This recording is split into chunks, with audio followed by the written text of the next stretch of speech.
It turns out that if you do not open the envelope, the State Water Survey does not technically have a crisis to report. Lambert Willingham is here with the Daily Share for Wednesday, June 24th, 2026. This afternoon we examine how local infrastructure is buckling under the weight of artificial intelligence before pivoting to a global oil market suddenly flooded with capital and tanker capacity. We will finish with a tour of political friction, where judges, prime ministers and senates are testing the boundaries of their respective authorities.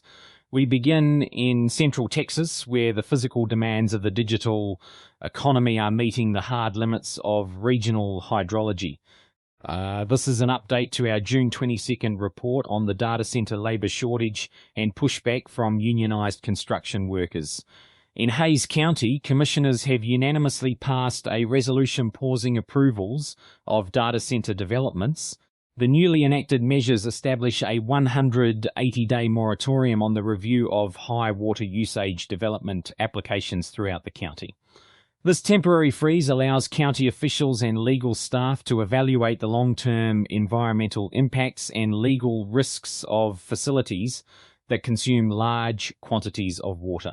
It seems the physical weight of the internet has finally registered on the local water table, forcing county officials to pause before approving facilities that require millions of gallons of water just to keep the servers from melting. Meanwhile, in Austin, state lawmakers are expressing bipartisan frustration over the lack of transparency surrounding how much water these facilities actually consume. The state water plan estimates that water supply project costs are skyrocketing toward a massive $174 billion, driven in part by the heavy usage required to cool data facilities. A recent investigation revealed that the vast majority of these data centers simply ignored official state surveys asking how much water they actually use. It appears that when a state request conflicts with a corporate spreadsheet, the mailbox is the first piece of infrastructure to fail. A federal complaint has been filed against 2 hospitals in Round Rock, Texas, alleging that a patient was denied life-saving miscarriage care due to the fear of doctors of violating the stringent abortion ban of the state. The complainant, Lynn Calloway, alleges she was sent home from both facilities despite carrying a severe active infection. The filing claims that the refusal of the hospitals placed her life in immediate jeopardy and represents a broader systemic issue. Healthcare advocates argue that the vague wording of the abortion restrictions of the state continues to leave medical providers terrified of criminal prosecution, frequently compromising patient safety as a result. Elsewhere in state governance, the Texas State Board of Education is moving forward with a contentious public school curriculum and reading list, establishing mandatory lists of nearly 200 literary works scheduled to begin by 2030. Proponents argue the updates promote patriotism and foundational Western culture, while critics contend the framework overemphasizes Christian perspectives while heavily de-emphasizing world history and global cultures. The curriculum seeks to teach American exceptionalism, which is a useful concept when you do not want the actual timeline of events to interfere with the lesson plan. In South Austin, police have launched a homicide investigation after a late-night stabbing along South Lamar Boulevard left one person dead and another injured. First responders arrived at the scene near the 2100 block of South Lamar late Tuesday night, locating 2 victims with stab wounds. One victim was pronounced deceased at the scene, while the second was transported to a local hospital with non-life-threatening injuries.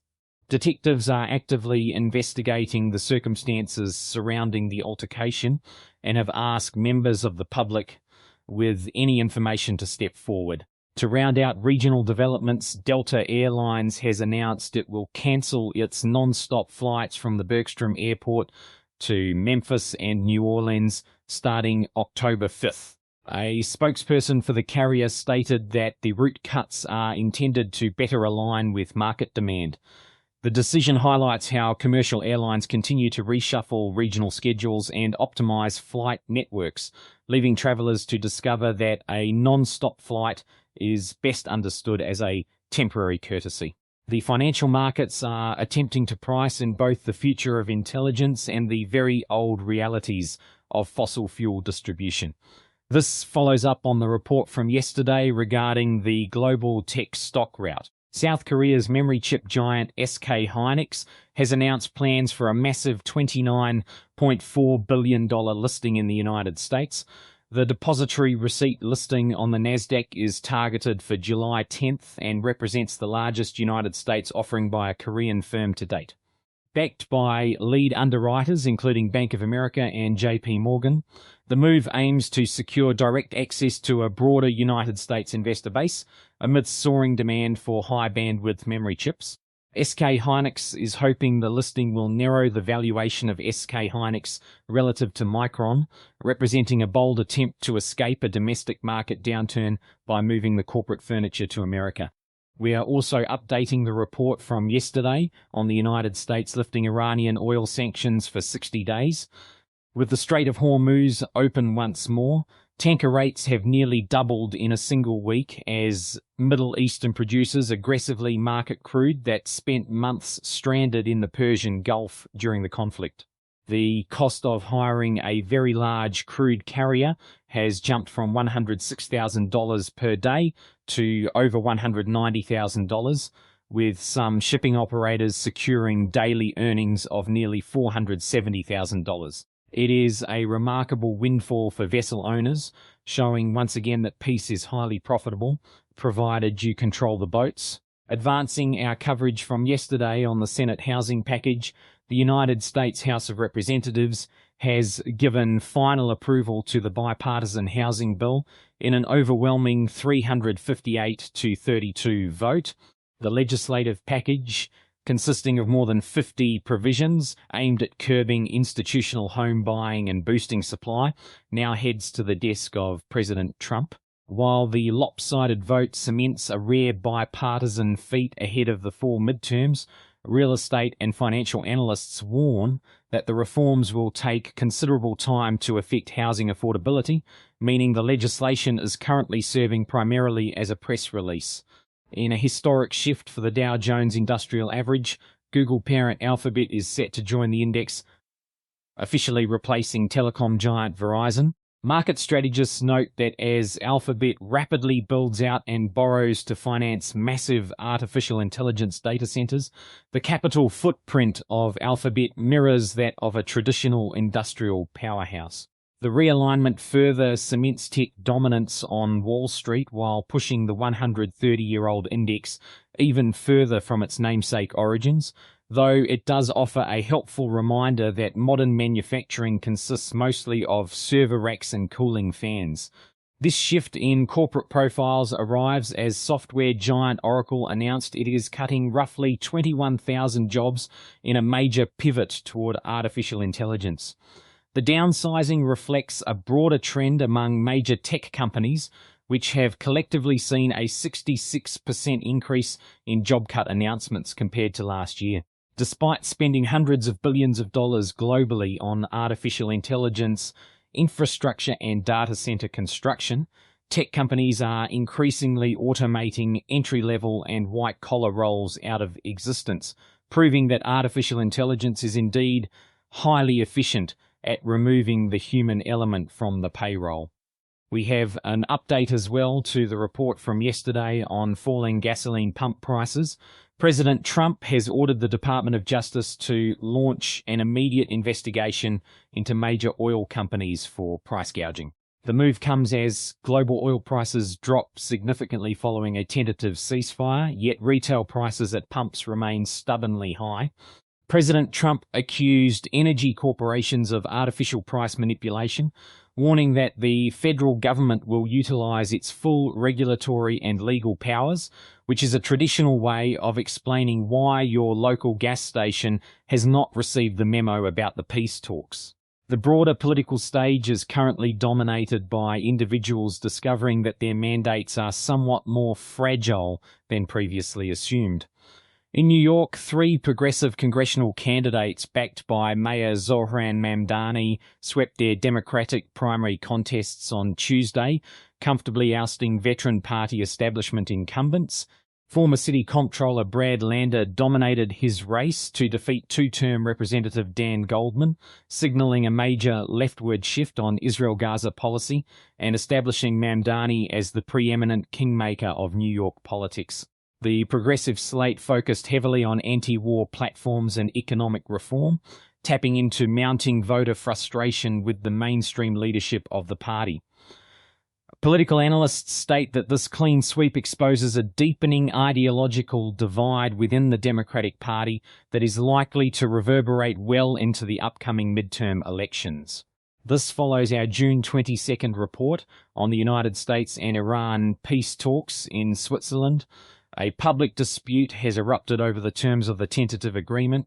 President Trump claimed on social media that Iran has agreed to highest-level nuclear inspections and restricted food purchasing terms, while Tehran officials and the Iranian central bank swiftly issued public contradictions, stating no new commitments have been made.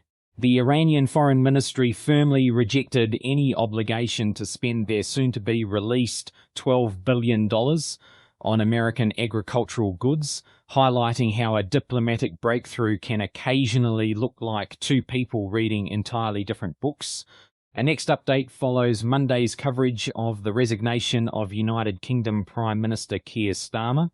Andy Burnham has emerged as the clear frontrunner to succeed him, but bond markets are already warning him that the borrowing plans proposed by Andy Burnham could clash with harsh fiscal realities. Financial observers note that Burnham would enter Downing Street heavily boxed in by international markets if he signals plans to significantly expand public borrowing. Critics warn his proposed left-wing cabinet appointments could trigger immediate volatility in sovereign bond yields, illustrating that the computer terminal in the financial district is currently the most demanding constituent for a modern prime minister. Beyond the political sphere, the Health Ministry of France has confirmed the first case in the country of Ebola in a doctor who recently returned from a humanitarian mission in the Democratic Republic of Congo. The patient is currently isolated under strict biosafety protocols at a specialized hospital, and health workers are racing to trace anyone who may have had contact with the doctor since their return. French health officials emphasized that the risk of domestic transmission remains low, though they are taking extreme precautions given the high lethality of the virus.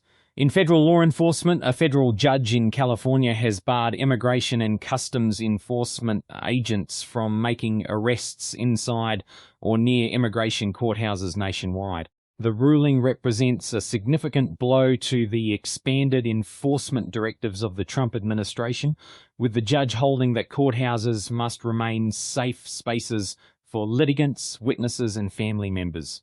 The court stated that courthouse arrests directly interfere with the legal system of the state by deterring victims and witnesses from attending proceedings, making the policy of the administration look less like law enforcement and more like an administrative blockade.